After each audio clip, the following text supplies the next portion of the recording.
ஊருக்குள்ளே போயிட்டே இருப்போம். போனால் எங்கள் ஊர் பேர் தெரியும்.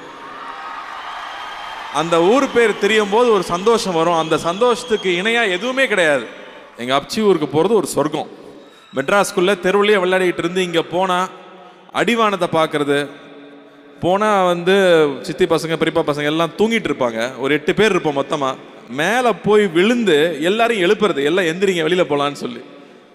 அந்த காலையில் போய் அவங்கள எழுப்பி, பொற்காலம்னா நாங்கள் லீவில் ஊருக்கு வர்ற டைம் தான் பொற்காலம். இப்படி எல்லா நினைவுகளும், அற்புதமான நினைவுகள் நடந்தது எல்லாமே இங்கே ஊருக்கு வரும்போது தான். எங்கள் பெரியமா தான் 8 பேருக்கும் சலிக்காமல் சமைச்சு போடுவாங்க.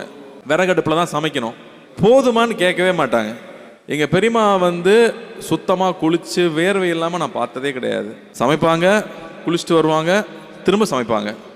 அந்த அன்பு அப்படி இல்லாட்டி ஒவ்வொரு லீவுக்கும் நாங்கள் வர முடியாது. ஸோ சம்மர் கிளாஸுக்கெல்லாம் ஸ்பெஷல் கிளாஸுக்கு போகிறத விட ஊரில் அத்தை வீட்டுக்கும் அப்ச்சி வீட்டுக்கும் தாத்தா வீட்டுக்கும் போகிறது தான் மிக மிக முக்கியம்னு நினைக்கிறேன்.